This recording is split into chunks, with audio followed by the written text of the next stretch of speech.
Rather than some cricket news now, with the two former Jamaica and West Indies players already on their books, plans are in place for more to possibly join to help with the growth and development of the game of cricket in the Cayman Islands. More in this report. David Bernard Jr. and Andre McCarthy have represented the region at the highest levels. Bernard Jr. played 3 tests, 20 ODIs and a solitary T20 international for the West Indies before retiring from the game, while McCarthy represented the region in 2 ODIs and 1 T20 international.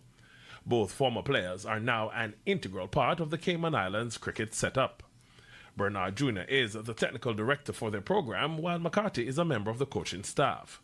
And if president of the Cayman Islands Cricket Association Alexander Morris has his way, more Jamaicans could be included soon.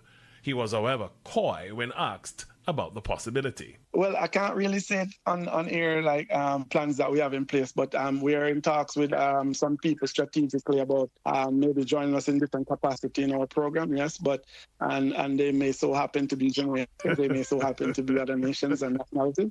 But I won't give away too much. Yeah, of course, we're looking for the right people to fit. Morris says he's thoroughly satisfied with the input of both Bernard Jr. and McCarthy so far. And you talk about Dave Bernard, for example, here is someone who is extremely humble, but also have the vision and the drive to drive our program forward. So he was an absolute no-brainer.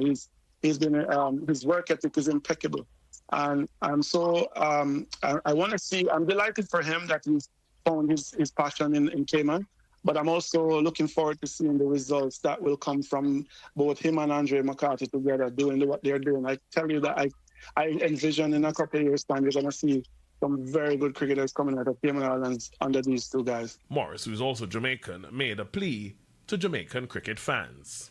You know, I would like to take one little opportunity to talk to Jamaica about we took part in a charity event for Kenara Lewis in Westmoreland on the 1st of January. And I must say that I'm really proud of what he's doing in terms of someone who has played the sport. So I would like for Jamaica to start going back to those events and supporting the grassroots cricket and put cricket in Jamaica back where it belongs. There are over 108 different nationalities living in the Cayman Islands.